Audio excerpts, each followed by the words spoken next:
Bonjour, vous êtes en train de suivre la radio Ecoreza qui veut tout simplement dire l'évangile des Christ sur les ondes pour la restauration des âmes.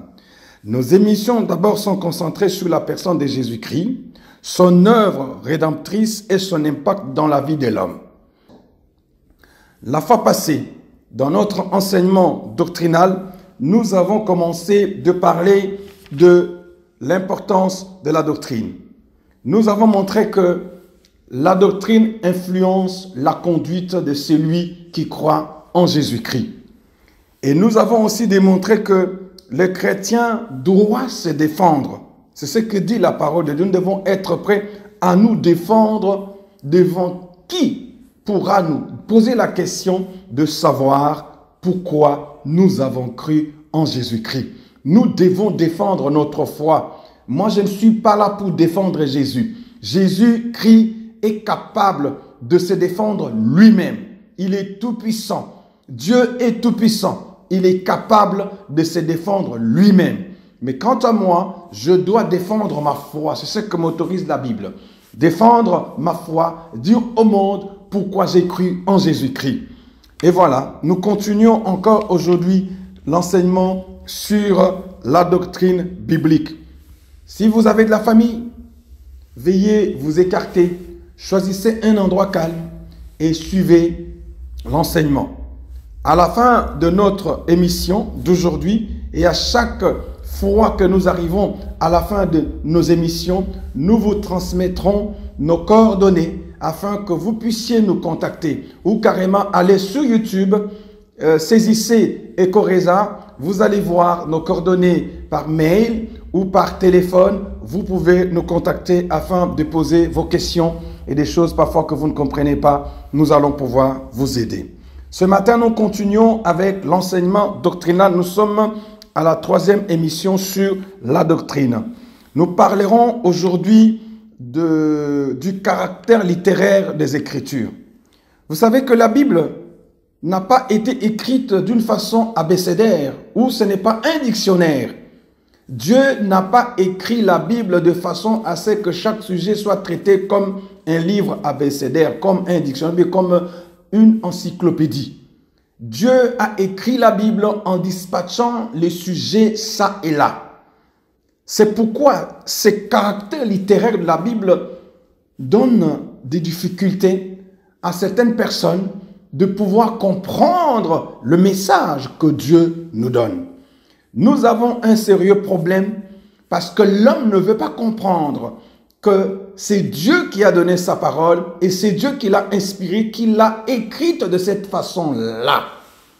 Alors, parce que la Bible n'est pas un livre abécédaire, parce que la Bible n'est pas un dictionnaire, parce que la Bible n'est pas une encyclopédie, il est demandé à l'homme de pouvoir organiser le fait, organiser les choses.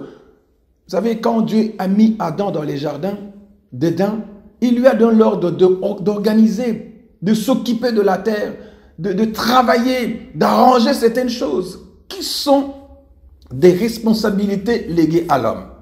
Parce que la Bible n'est pas un livre abécédaire. Parce que la Bible n'est pas un dictionnaire. Parce que la Bible n'est pas une encyclopédie. Dieu Tout-Puissant, en créant l'homme, il a disposé à l'homme la possibilité de pouvoir organiser les choses. Avant d'y arriver, vous allez comprendre que Dieu n'a pas traité tous les sujets d'une façon abécédaire. Prenons par exemple, il y a certaines doctrines qui sont traitées dans un seul contexte tel que l'autorité et la puissance de la parole de Dieu. Si vous prenez Psaume 119, vous allez voir ces choses. Comment est-ce que Dieu a pu traiter, c'est un sujet dans un chapitre ou dans un livre, mais ce n'est pas le cas avec tous les livres de la Bible.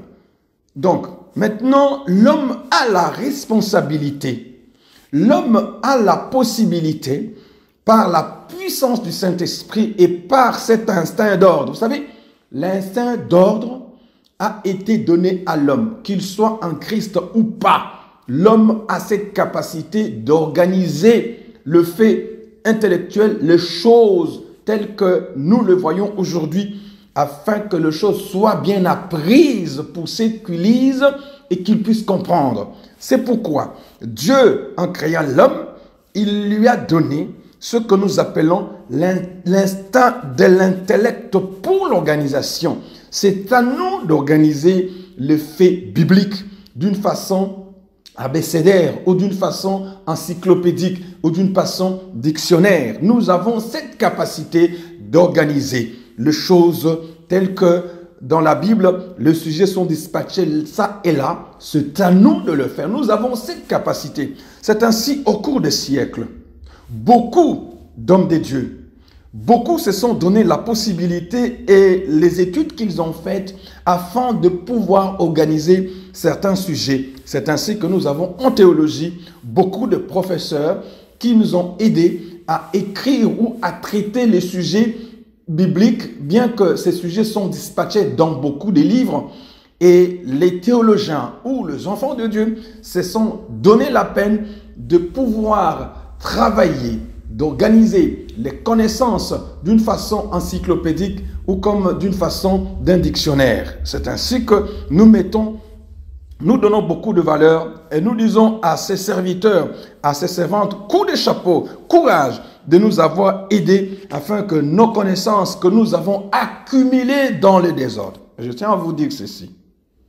La plupart des connaissances que nous avons connues de Dieu, nous les avons connues d'une façon désordonnée et mal agencée. C'est la raison pour laquelle nous n'arrivons pas à pouvoir défendre notre foi. On nous a appris les choses d'une façon désordonnée et désorganisée. Et c'est ainsi que nous avons des problèmes sérieux. Et le chrétien n'est plus capable de défendre sa foi parce que nous avons appris pêle-mêle. Nous avons appris des choses, parfois on nous apprend tel sujet, on nous apprend tel sujet, parce que nous n'avons pas eu la possibilité de s'asseoir et d'organiser les choses sous prétexte le Saint-Esprit est là. Mais le Saint-Esprit n'est pas un esprit de désordre. Le Saint-Esprit étant Dieu, il doit être un esprit d'ordre et de paix, de sérieux. Dieu a toujours été le Dieu des sérieux. C'est ainsi que l'homme doit être sérieux, de pouvoir organiser les choses afin que nous puissions quitter les désordres, apprendre dans les désordres, apprendre d'une façon désordonnée. Ce n'est pas le fruit du Saint-Esprit. Là où il y a le Saint-Esprit, on a soif de connaître, on a soif d'organiser. En troisième position, nous parlons de la mauvaise interprétation de la liberté chrétienne. Ah, ça laisse beaucoup à désirer. Hein? En lisant la Bible, nous nous rendons compte que Jésus-Christ a inauguré un mouvement qu'on appelle chrétien. Et dans la vie de la chrétienté, nous nous rendons compte que la chrétienté, si vous me permettez, c'est une religion de liberté. Je ne parlerai pas de la religion de la chrétienté, plutôt c'est la vie. C'est une vie de liberté. Dans Jean, chapitre 8, versets 30 à 36, nous allons lire ensemble dans Jean, chapitre 8, versets 30 à 36. Il est écrit ceci. Comme Jésus parlait ainsi, plusieurs crurent en lui. Il dit aux Juifs qui avaient cru en lui, « Si vous demeurez dans ma parole, vous êtes vraiment mes disciples. Vous connaîtrez la vérité et la vérité vous affranchira. » Ils lui répondirent, « Nous sommes la postérité d'Abraham et nous ne fûmes jamais esclaves de personne. Comment dit-il, vous deviendrez libres? En vérité, je vous l'ai dit. » Leur répliqua Jésus, « Quiconque se livre au péché est esclave du péché. Or, l'esclave ne demeure pas toujours dans la maison, et le Fils y demeure toujours. Si donc le Fils vous affranchit, vous serez réellement libres. » Au verset 36 également. Donc, en lisant ces passages, nous nous rendons compte que l'Église ou la chrétienté, j'aime parler de la chrétienté au lieu de parler du christianisme. La chrétienté est une vie, ce n'est pas une religion. C'est une vie de liberté.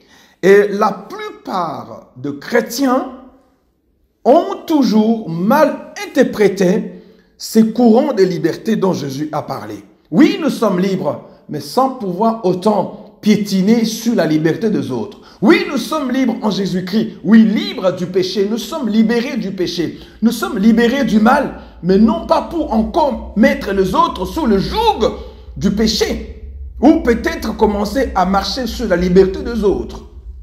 Cette interprétation de la liberté chrétienne, ou cette mésinterprétation de la liberté chrétienne, est souvent la cause des divisions, la cause de mépris, la cause de la destruction de la foi chrétienne et des églises ou assemblées chrétiennes. Nous avons tout un problème sérieux sur ces problèmes parce que ce mouvement des libertés a créé ce que nous appelons les mouvements des pasteurs libéraux. Je vais en parler tout de suite. Donc, la mauvaise interprétation a fait que dans la chrétienté, nous avons beaucoup de divisions, si vous voulez bien, de sectes. Beaucoup sont partis en s'appuyant sur telle ou telle affirmation, en s'appuyant sur tel ou tel verset biblique, et ils ont créé des mouvements. Et l'histoire de l'Église chrétienne est remplie de ces tristes nouvelles qui a fait que l'Église a été fragilisée. Les divisions, l'explication des opinions personnelles. Oh, moi je vois ceci, moi je comprends ceci. Vous savez, les gens disent quoi? Dans cette liberté chrétienne mal interprétée, ils disent que chacun doit interpréter la Bible selon sa manière. Même Satan aussi interprète la Bible selon sa manière. Non, le chrétien dans sa liberté ne doit pas interpréter la Bible selon sa manière, mais plutôt on doit rester dans l'esprit collectif, dans l'esprit inspirateur de la parole de Dieu, et non pas dans les divisions qui sont la mésinterprétation de la parole de Dieu et de la liberté chrétienne. La cause est que aujourd'hui nous sommes plusieurs à se diviser. Nous sommes de ceux-là qui s'appuient sur tel ou tel enseignement pour faire notre propre secte, notre propre mouvement. Je vais bientôt parler des pasteurs libéraux parce qu'avec la mauvaise interprétation de la liberté chrétienne, nous avons vu paraître, nous avons vu naître le mouvement libéraux ou les mouvements des pasteurs libéraux qui sont venus dans l'église de Jésus-Christ. Parlons maintenant de ces pasteurs libéraux qui interprètent mal la Bible. Qui sont-ils? Ces pasteurs libéraux qui se sont appuyés sur la liberté chrétienne pour pouvoir diviser, pour pouvoir appuyer leur mouvement, ce sont ces pasteurs dont je veux parler maintenant de courants libéraux. Il y en a beaucoup dans l'Ancien Testament, il y en a beaucoup. Vous savez, chez les Juifs, il n'y a pas beaucoup de sectes parce que le judaïsme est une religion trop stricte dans la loi de Moïse. C'est ainsi qu'il y a moins de sectes, moins de ceci ou cela. Mais chez nous, les chrétiens, c'est le drame. C'est la panoplie de toutes les bêtises du monde. Et ce qui fait qu'aujourd'hui, l'Église n'est pas dans sa force à cause de ce genre de choses. Prenons par exemple, qui sont les pasteurs libéraux? Ils célèbrent le péché sans le condamner selon les instances de la parole de Dieu. Ils enseignent l'idolâtrie et la tolérance de mœurs corrompues. Ils sont arnaqueurs et pillards de richesses des fidèles de Jésus-Christ au nom des constructions de méga-églises, et on les appelle également les Templiers. Ils mettent l'accent sur les richesses ou sur la richesse, les possessions de biens matériels comme preuve de réussite et d'approbation du Seigneur Jésus-Christ. Ils sont devenus des prophètes en libérant des prophéties mensongères pour captiver l'attention des fidèles de Jésus-Christ. Ils sont souvent prédicateurs de courants et des dimensions, soit troisième et quatrième dimension, en présentant une vie extraordinaire de spiritualité, du dédoublement astral ou de voyage astral.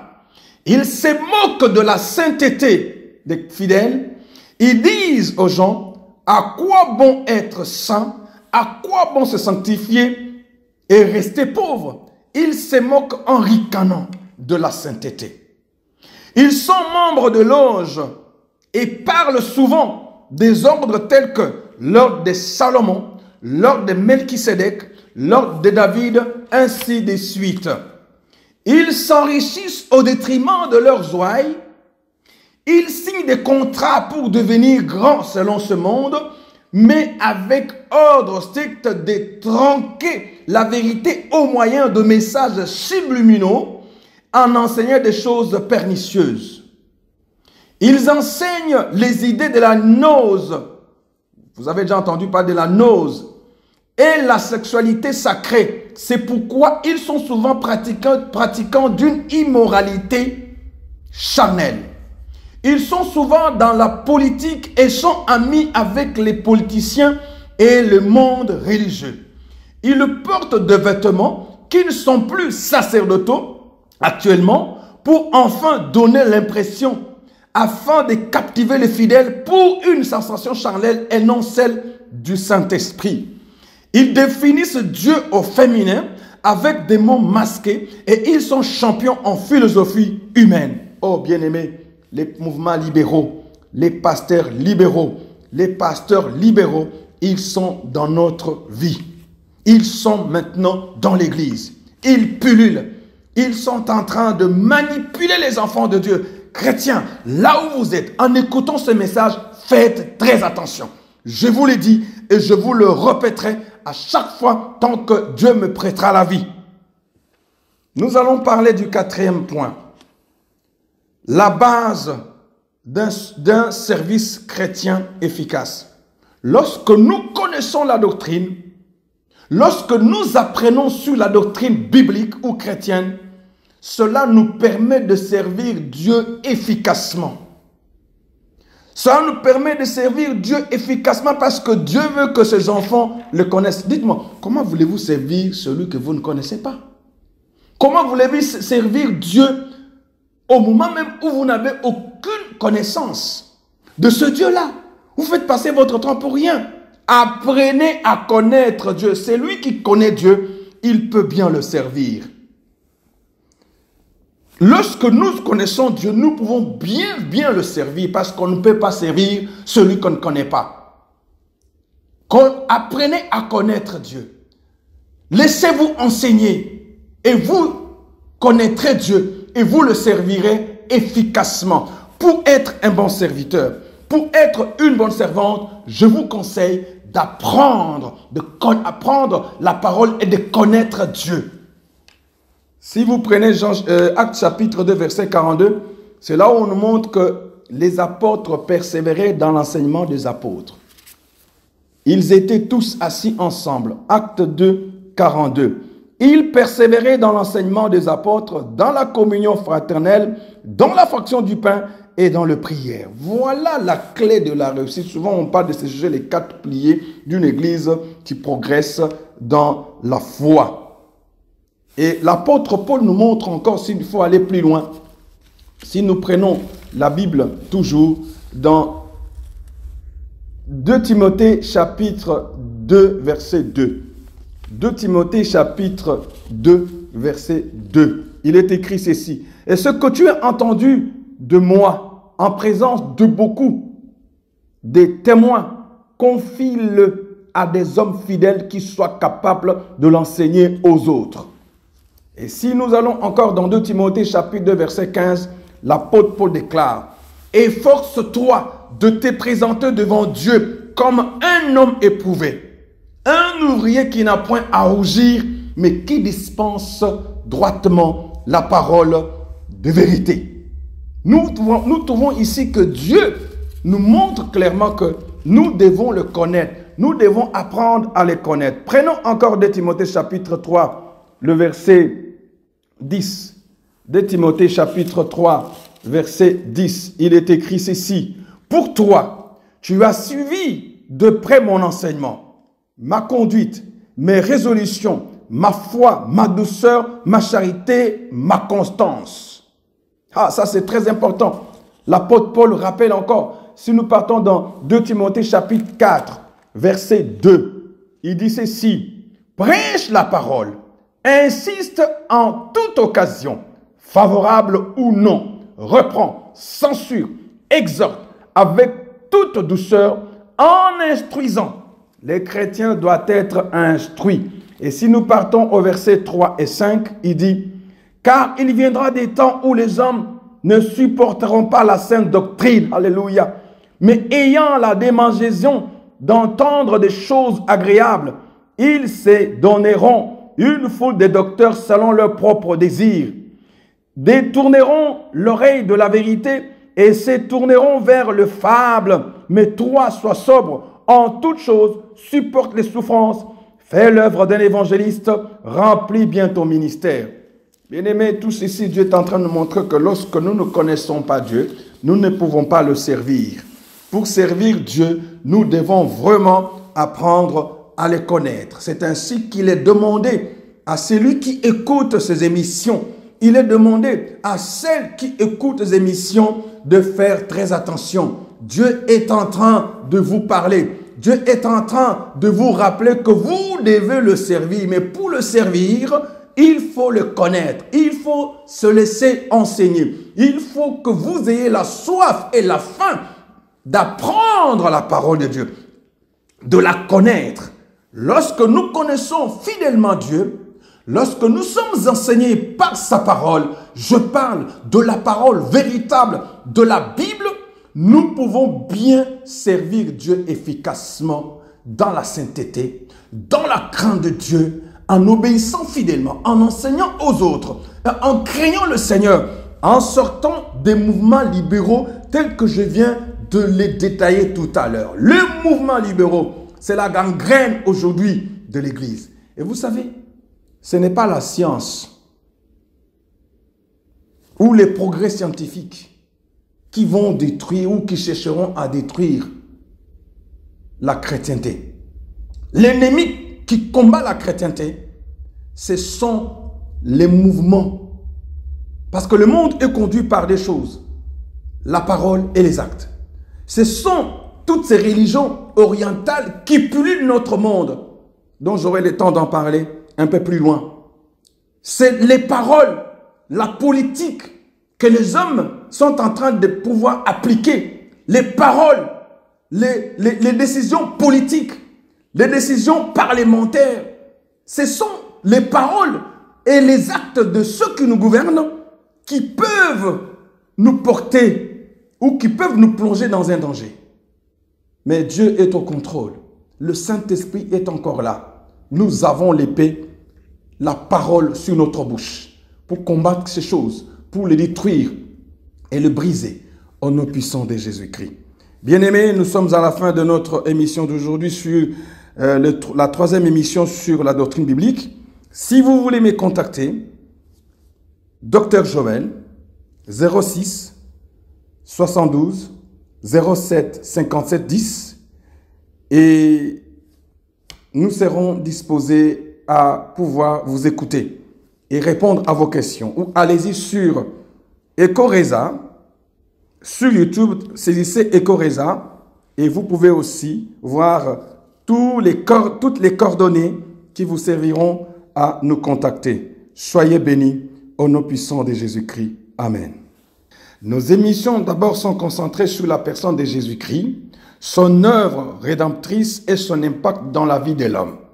Cela nous poussera de parler de l'être et le faire. Ça veut dire, quand on reçoit Jésus, quand on est né de nouveau, notre fort intérieur est transformé ou régénéré par le Saint-Esprit.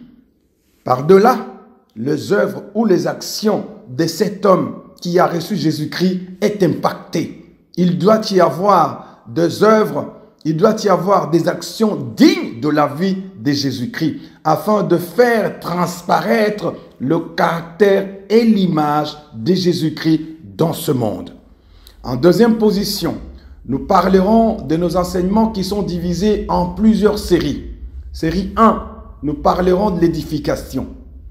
Il s'agit tout simplement des enseignements ou de prédications qui sont courtes afin de porter l'édification, l'encouragement et la fortification à la foi des fidèles, de Jésus-Christ.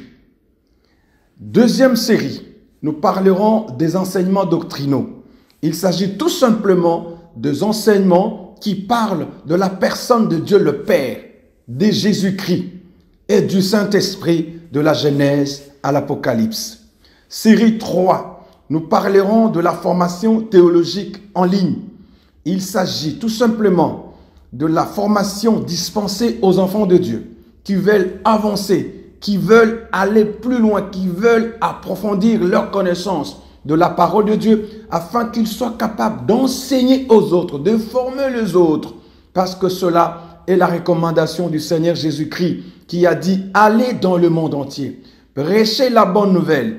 Et je passe en citant à la fin, il dit « Enseigne-leur à observer ce que je vous ai prescrit ».